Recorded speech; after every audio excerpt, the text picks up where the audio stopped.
Welcome to our channel, English Forest. Let me describe a morning to you.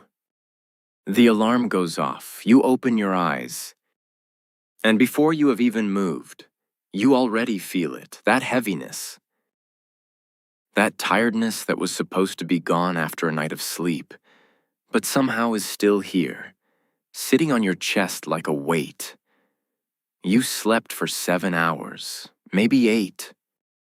So why do you feel like you barely slept at all? You drag yourself out of bed. You move through the morning in a fog, and a quiet thought passes through your mind.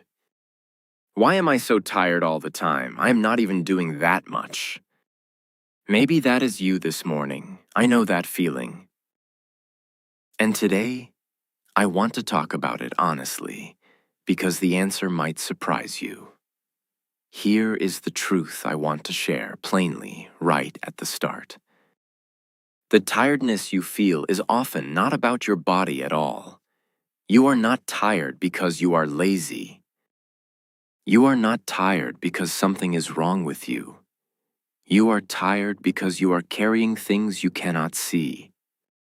Invisible weight. The weight of stress you never put down. The weight of worry that runs quietly in the background of your mind all day, every day. The weight of pretending to be fine when you are not. This kind of tiredness does not come from doing too much. It comes from carrying too much. And the two are not the same. Stay with me, and as you listen, your English grows quietly too, one word at a time. Maybe you have already been to the doctor about this tiredness. Many people have.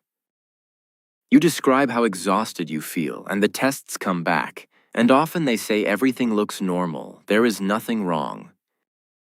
And you walk out almost more confused than before.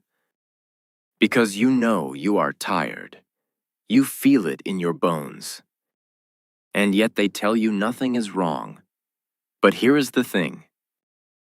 They were looking at your body, and the weight you carry does not live in your blood or your bones. It lives somewhere their tests cannot reach. So if this has happened to you, know that your tiredness is real. You are not imagining it. It simply has a cause that a blood test was never going to find. And once you understand where it truly comes from, you can finally begin to do something about it. Something no pill from a normal test could ever do. Think about your phone for a moment. You know how sometimes your phone battery drains fast even when you are barely using it? You are not playing games. You are not watching videos. The screen is off in your pocket, and yet by the afternoon, the battery is almost dead. Why? Because there are dozens of apps running in the background. Apps you forgot about. Apps quietly working, updating, refreshing, draining the power without you ever seeing them. Your mind is exactly the same. You might be sitting still, doing almost nothing. But in the background, your mind is running 100 open programs, worrying about money, replaying an awkward conversation, planning tomorrow, carrying an old hurt, holding a worry about someone you love. None of it shows on the outside, but all of it is draining your battery, hour after hour, even while you rest. And then you wonder why you feel so empty by the end of the day. You were never resting at all. The background was always running. And the reason this is so hard to see is that the weight is invisible. If you spent the day carrying heavy boxes, everyone would understand why you are tired, including you. You would say, "Of course I am exhausted. Look at all I lifted." But the weight of a worried mind leaves no marks. No one can see it, not even you. So when the tiredness comes, you have nothing to point to. You search your day and you think, "But I did not do much, so this tiredness makes no sense. So something must be wrong with me." And that confusion adds its own quiet pain. We can accept being tired when we can see the reason. It is the tiredness without a visible cause that makes us feel broken. But there was always a cause. You simply could not see it because it lived inside your mind where no one ever looks. Today, I want to help you look. And one gentle note before we go deeper. If your tiredness is very heavy, please listen closely. If it does not lift no matter what you try, if it comes with a sadness or a darkness that worries you, then please be kind to yourself. Speak with a doctor or with someone you trust. Some kinds of tiredness do need real help and real care, and reaching for that help is a sign of strength, never weakness. What I share today is for the everyday weight that so many of us carry without knowing. But you know your own life best. Listen to it gently and give yourself the care you would give anyone you love. This is the first thing I want you to understand. There is a difference between being busy and being drained. A person can have a full day of hard work and come home tired but satisfied, sleep well, and wake up restored.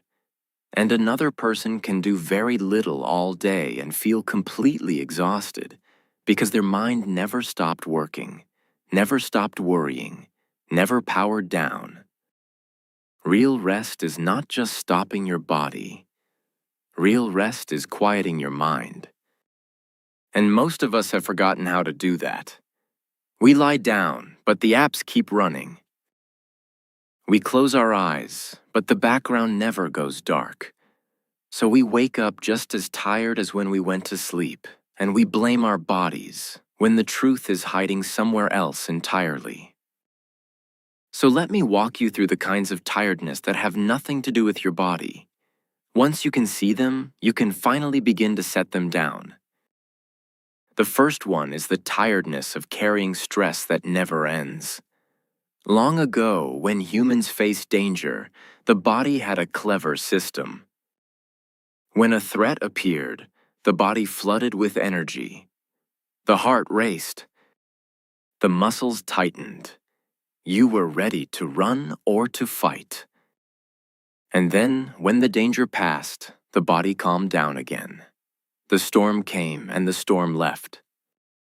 That was how it was meant to work. Short bursts of stress, followed by rest. But look at modern life. The stress never fully leaves. The bills are always there. The messages keep coming.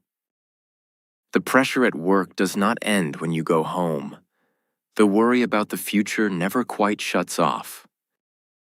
So your body stays in that alert state, hour after hour, day after day, year after year. The storm never passes. It just keeps raining quietly in the background. And living in a constant low storm is exhausting in a way that no amount of sleep can fix. Your body was built for sprints of stress, not for a marathon that never ends. And here is what makes it worse. We get so used to this constant low stress that we stop noticing it. It becomes our normal. We forget what calm even feels like. If you have been tense for so long that you cannot remember being relaxed, your body has simply accepted the tension as its resting state. And that takes a quiet, steady toll every single day. You are not weak for being tired by this. You are human. No one was designed to carry a storm that never ends. Let me show you a person. She wakes up already behind. Before her feet touch the floor, her mind has started its list. The email she forgot to send. The doctor she needs to call. The way her voice sounded in that meeting yesterday. Was it too sharp? Did she upset someone? She makes breakfast while her mind is somewhere else. She drives to work while replaying a conversation from last week. She sits at her desk and does her job, but underneath, A dozen quiet worries hum like machines that never switch off. She is not running. She is not lifting anything heavy. To anyone watching, she looks calm, ordinary, fine. But inside, she's been working without a break since the moment she opened her eyes. By evening, she collapses on the couch, and she thinks, I did not even do that much today. Why am I this tired? But she did do something. She carried a full day of invisible weight, and she never once put it down. Maybe you know her. Maybe she is you. Most of us are her, far more often than we admit. And the strangest part is how this constant stress hides in plain sight. It does not always feel like panic or fear. Often it feels like nothing at all. Just a low, steady hum. You have lived with it so long that you no longer hear it. It is like a fan that runs all day. You stop noticing the sound. Then it switches off, and the sudden silence surprises you. Your body has been bracing, tensing, holding for so long that the bracing feels normal. Your shoulders are slightly raised and you do not notice. Your jaw is tight and you do not notice. Your breath is shallow and quick and you do not notice. And all of this quiet bracing burns energy every minute, like a car left running in the driveway all night. In the morning, the tank is empty, and you never even drove anywhere. That is what living in constant low stress does. It runs your engine while you sit perfectly still. The second kind of invisible tiredness is the weight of pretending, of wearing a face that is not quite real. Think about how much of your day you spend performing. You smile when you do not feel like smiling. You say you are fine when you are not fine. You stay polite to someone who upsets you. You hold back your true feelings to keep the peace. You act confident when inside you feel small. All of this takes energy. A quiet, constant energy that you never get a receipt for. Scientists have a name for this. They call it emotional labor. It is the work of managing your feelings to meet what the world expects. And it is real work, even though no one sees it and no one pays you for it. Imagine carrying a heavy bag all day but never being allowed to mention it. Everyone around you thinks you are walking freely, lightly, but your shoulders are aching the whole time. That is what it is like to spend a day hiding what you really feel. By the time you get home and finally let the mask drop, you are exhausted, and you do not even fully understand why. You did not run a race. You did not lift anything heavy. But you held yourself together all day long for everyone else. And holding yourself together is one of the most tiring things a person can do. Think of the people who do this most. The parent who is frightened about money but smiles brightly so the children never worry. The worker who is treated unfairly but stays calm and polite because they need the job. The friend who is quietly falling apart inside but always asks how everyone else is doing. The person who lost someone and still says I am fine because they do not want to be a burden. These people look strong. They look like they are handling everything, and they are, on the outside. But every smile that hides a hurt, every calm word that covers a storm, costs something. It is paid quietly from a hidden account, and the bill comes due as a deep, bone-level tiredness that sleep cannot reach. If this is you, please hear this. The fact that you keep holding it together does not mean it is not costing you. It is costing you a great deal, and you're allowed to find a place to set it down. The third kind of tiredness is one almost no one talks about. It is the tiredness of too many decisions. Every single day, From the moment you wake, you are making choices. What to wear, what to eat, what to reply to that message. Which task to do first, what tone to use. Whether to say yes or no. Hundreds upon hundreds of small decisions, most of them so tiny you do not even notice making them. But your mind notices. Each choice, however small, takes a little piece of your mental energy. And by the end of the day, after thousands of these small choices, your mind is worn down. This is why, late in the evening, even easy decisions feel hard. Why you stand in front of the fridge unable to decide what to eat. Why you scroll endlessly, unable to choose what to watch. It is not that you are indecisive. It is that your mind has spent all its energy on 1,000 invisible choices and there is little left. Decision fatigue, it is sometimes called. And in a modern world that offers us endless options every hour, it drains us in ways people 100 years ago never knew. Think of your decision-making energy like the money in a bank account each morning. You wake up with a full balance. But you do not only spend it on the big choices. Every tiny one withdraws a little. Choosing what to wear, a small withdrawal. Deciding how to word a message, another. Picking what to eat, what route to take, when to reply, whether to speak up. By noon, the account is already low. By evening, it is nearly empty, and this is why the evening feels so hard. At the end of a long day, even a simple choice can feel like too much, yet that same choice felt like nothing in the morning. You did not become weaker. You simply ran out of the currency that decisions are paid with.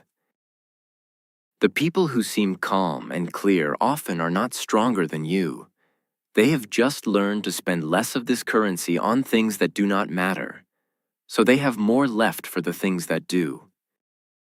Now let me tell you about the cruelest trick of all. It is the way we try to rest and end up more tired than before. By the way, if you recognize yourself in several of these at once, the never-ending stress, the hidden feelings, the 1,000 choices, do not feel discouraged. Most of us are carrying all of them together, stacked on top of one another.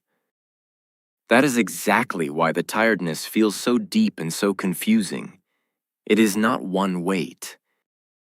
It is many, all invisible, all at the same time.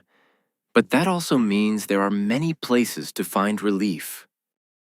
You do not have to lift the whole stack at once. Loosen any one of them, and the whole load gets a little lighter. Now back to that cruelest trick, the rest that is not rest. Because here is what most of us do when we finally have a free moment. We reach for the phone. We open the screen. We scroll. We watch short video after short video. We jump from one thing to the next, and it feels like resting because our body is still and we are not working. But it is not rest, it is the opposite.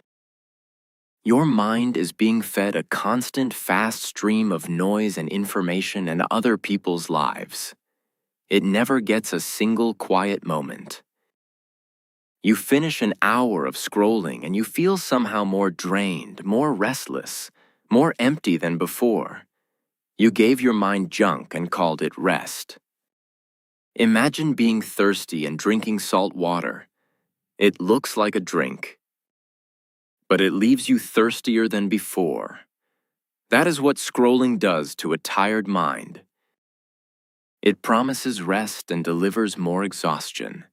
And it is worth understanding why this happens, because it is not your lack of willpower. These apps and feeds are designed very carefully by very clever people to keep you watching. Each video is a small hit of novelty. Each swipe brings something new, something surprising, something your brain cannot help but notice. It feels good for a second, and then it is gone, and you swipe again, chasing the next small hit. Your mind, meanwhile, is being asked to process an endless flood of faces, sounds, jokes, news, and images, far more than it was ever built to handle. It is like sitting your tired mind down in the loudest, brightest, most crowded room in the world and saying, "Now relax." Of course it cannot. You stand up an hour later feeling scattered and hollow, your attention in pieces, your energy gone, and you cannot even say what you watched.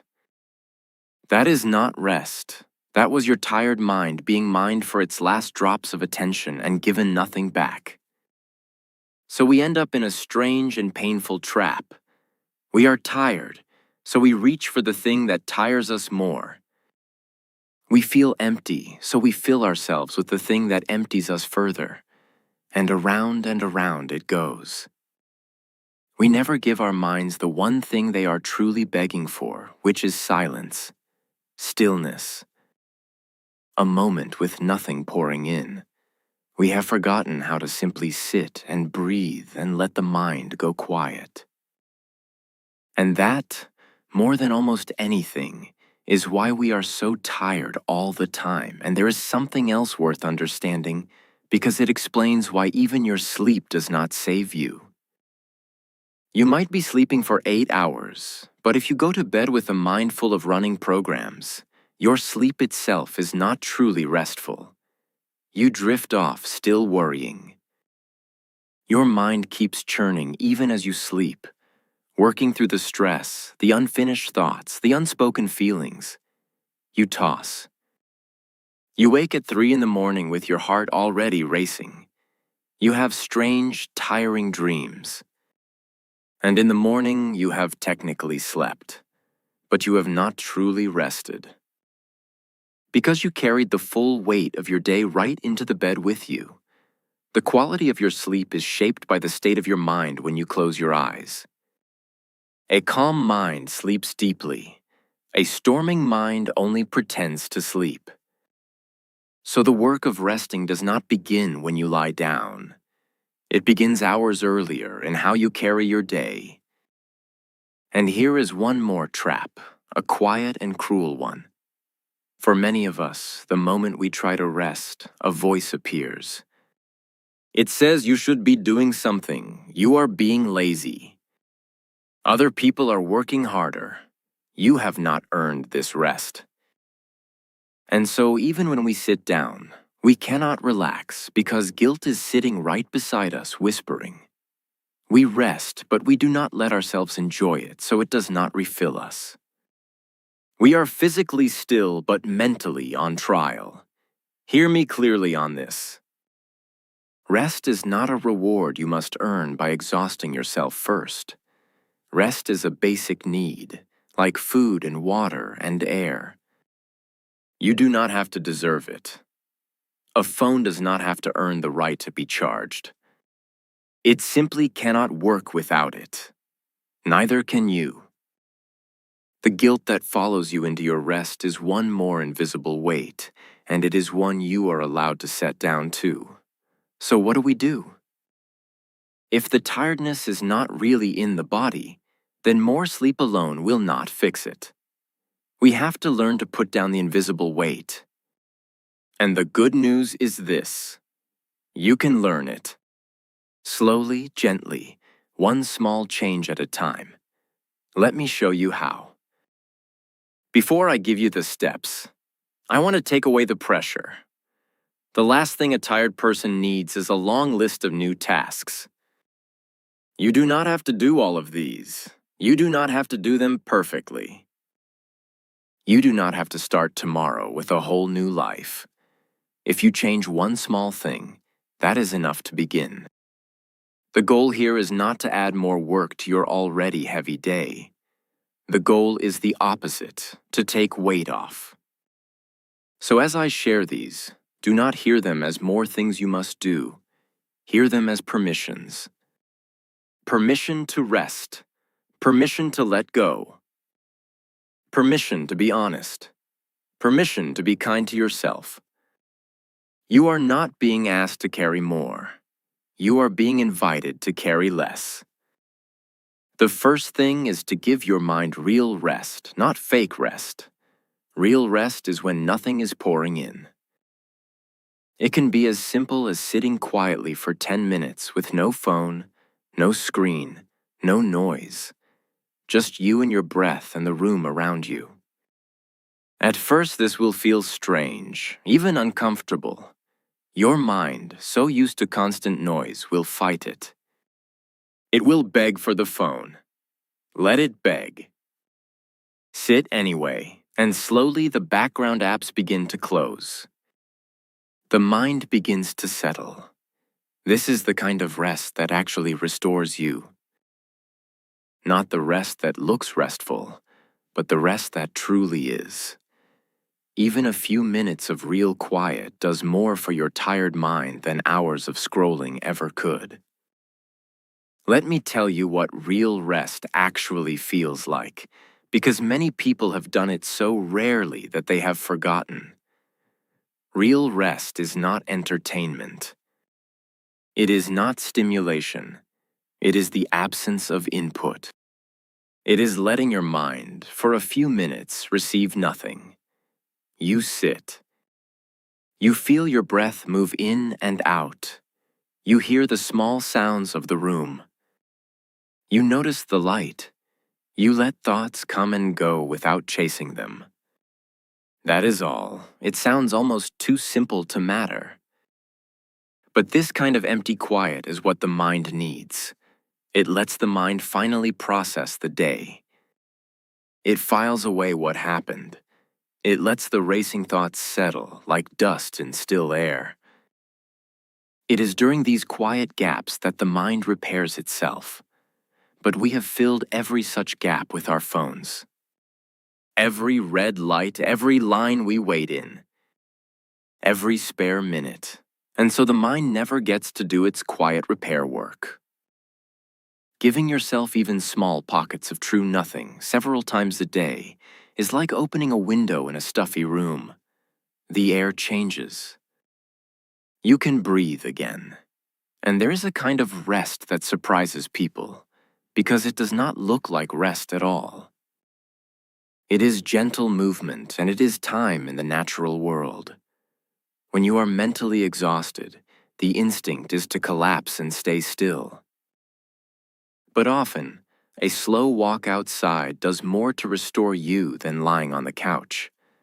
Something happens when you step away from screens and walls and into open air.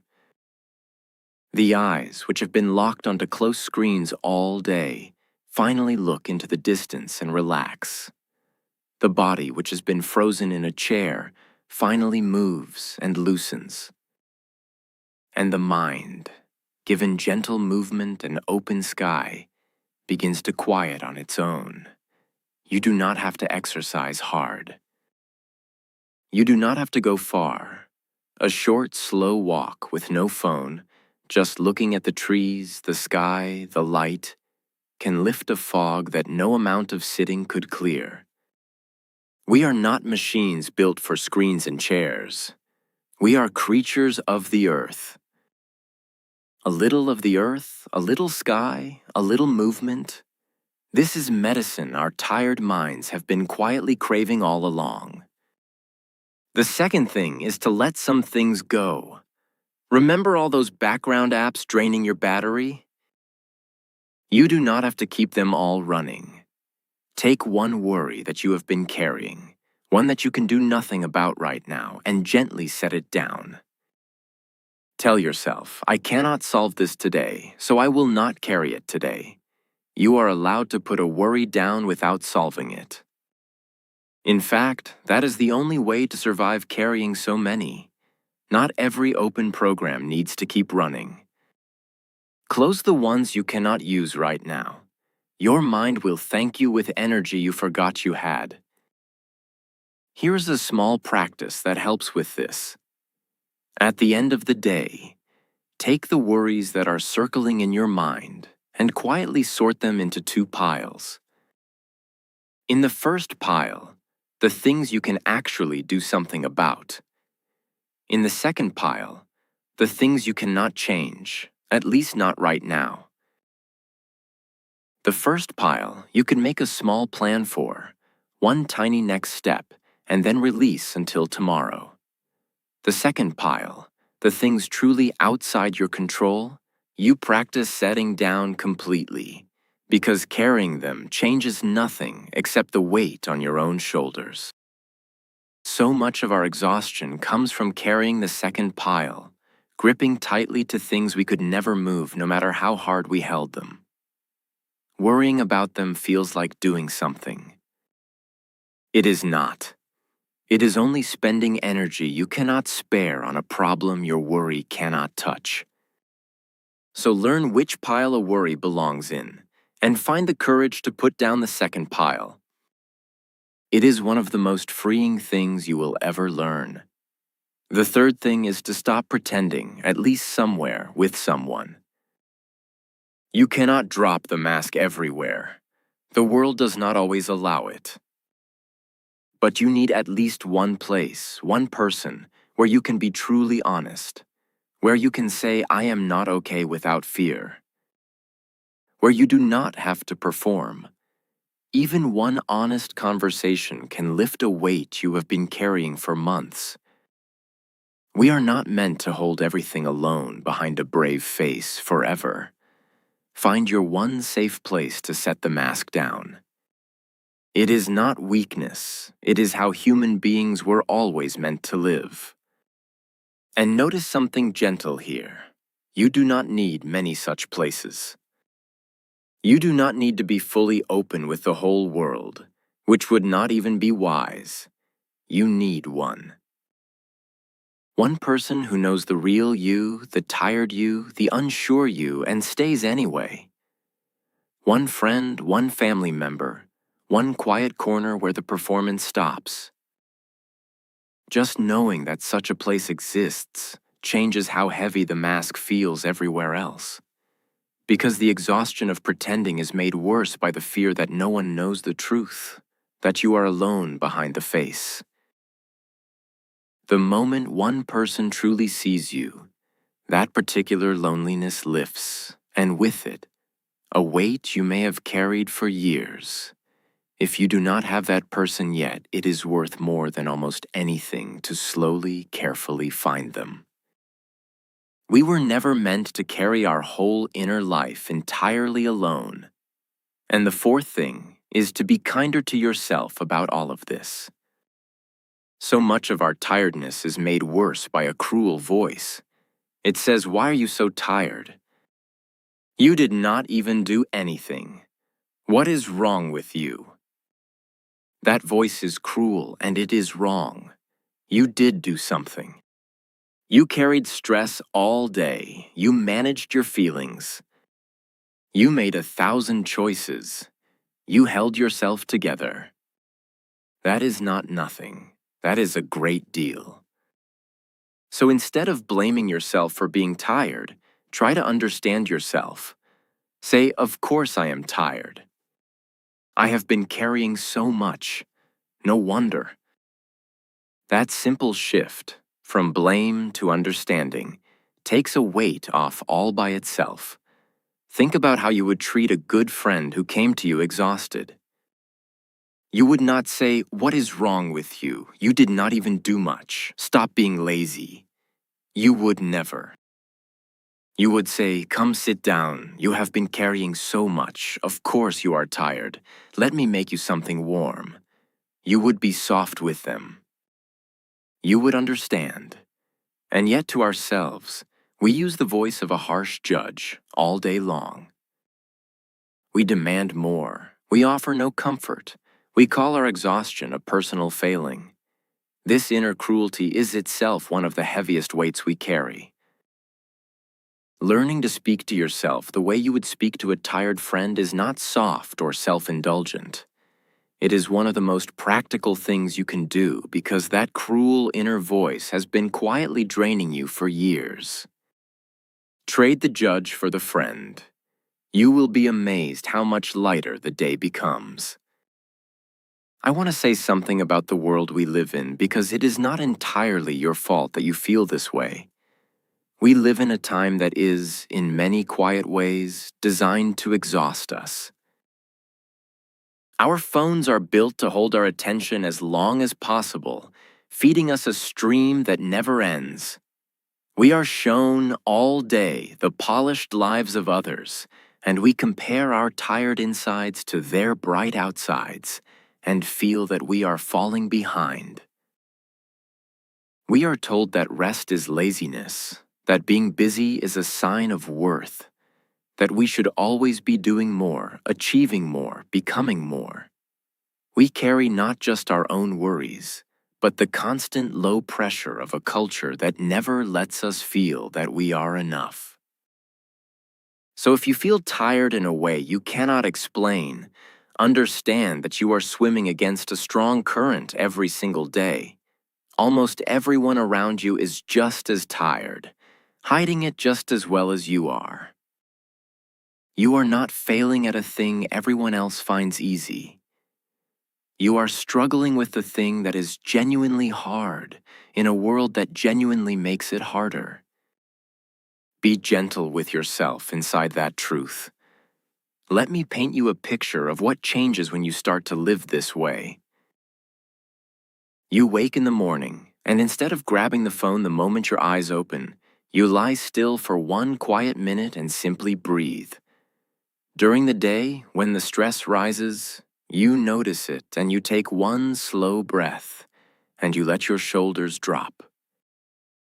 In the evening, instead of scrolling until your mind is fried, you give yourself 10 minutes of real quiet.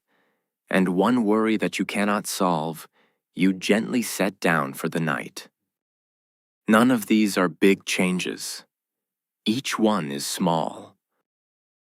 But together, day after day, they begin to lighten the invisible load. And slowly, you start to feel something you had almost forgotten. You start to feel rested.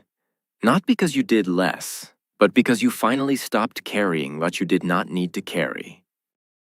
And the change builds on itself, quietly. When you are less exhausted, the small worries do not feel so enormous. When the worries feel smaller, you carry less weight. When you carry less weight, you rest more deeply. When you rest more deeply, you wake with more energy. And with more energy, the things that used to drain you become easier to face. It is a gentle upward spiral, the exact opposite of the downward one you may have been caught in. The downward spiral says this: I am tired, so I scroll. The scrolling tires me more. So I sleep badly, so I wake more tired. So I have less to give, and so everything feels heavier. The upward spiral simply reverses each step, and you do not have to fix the whole spiral at once. You only have to change one step gently today. One quiet moment instead of one scroll. One worry set down instead of carried. One honest word instead of one more brave face. Each small choice turns the spiral a little, and the turning, over days and weeks, changes everything. I want to be honest with you because I do not want to hand you a pretty lie. This will not fix everything overnight. Some tiredness in life is real and earned and simply needs sleep and time. And some tiredness comes from hard situations that cannot be solved with a breath. Situations of real hardship and pain.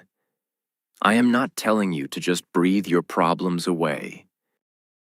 What I am telling you is gentler than that.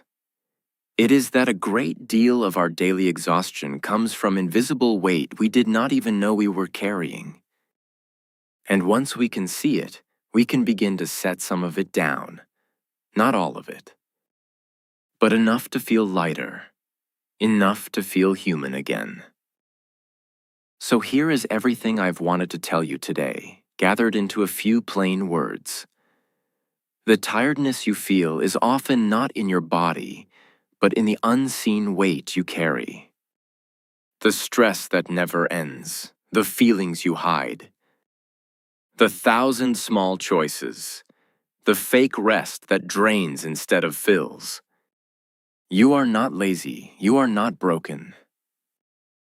You are simply carrying too much for too long without ever setting it down. And you are allowed to set it down. You are allowed to rest, really rest. You are allowed to be honest. You are allowed to be kind to yourself. The heaviness you feel is not a sign that something is wrong with you. It is a sign that you have been strong for a very long time, carrying things in silence. And today, gently, you can begin to lay some of them down. You can do this. One quiet breath, one closed worry, one honest moment at a time. And slowly, the morning will start to feel lighter again. I want to leave you with one last picture. Imagine setting down a heavy bag you have carried so long that you forgot it was even there. That first moment after you put it down, when your shoulders rise and your back straightens and you feel strangely light, almost floating. That feeling is waiting for you. Not in some far-off perfect life with no problems, but in small moments, starting today. The bag was never your body. The bag was everything you were carrying in your mind, the worries, the masks, the guilt, the endless noise. And bit by bit, you are allowed to set it down. You will pick some of it back up, of course. We all do. But now you know it is a bag and not a part of you. Now you know you can put it down whenever you choose. And that knowledge, all by itself, is the beginning of feeling rested again. If this video helped you, subscribe to the channel, like the video, and keep growing every day.